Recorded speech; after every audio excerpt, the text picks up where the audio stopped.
Tervist, austatud Eesti televaatajad! Tere tulemast vaatama kella 6:03 uudiseid. Nagu paljud teist teavad, võib Eesti väikestest maakohtadest leida üsna huvitavaid inimesi. Täna olen siin koos härra Jaan Käoga, kes enda sõnul teeb pilvedest piima. Vaatame siis, kuidas see asi täpsemalt käib. Jah, ega mina ei tee piima. See ei ole õige jutt. Piim on pilvedes juba ammu olemas. Vaadake, kõik on valge. Ega see ei saa olla vesi. See on piim. Ja meie püüame selle kinni. Tema hommikuks kondenseerub siia katuse peale, näed jah? Ja siis meie tõmbame selle siia punkrisse.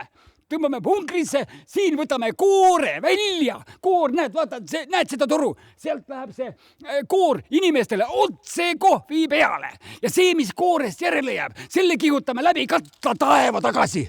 Vot niimoodi elatakse ökoelu. Jah. Soo. Aga kuidas siis teie sõnul see piim sinna taevasse sattunud on? Aga see, mis me läbi katla taeva tagasi saadame, korjab uuesti pea selle piiva seal üleval kokku, Aga kuidas siis kõige alguses see piim sinna sai? See on seal kogu aeg olnud nii nagu moos kommi sees. Seleta selle linnarahvale mitte midagi, nad aru ei saa. Nii jah. Tundub, et mõni meist on ikka üsna kaugel reaalsusest. Mul on tööpäev, me levisid 20 minutit otsi, ma kutsun Jevgeni kohale, kui sa kohe alla ei tule, tiripsid alla, mitte pea ees.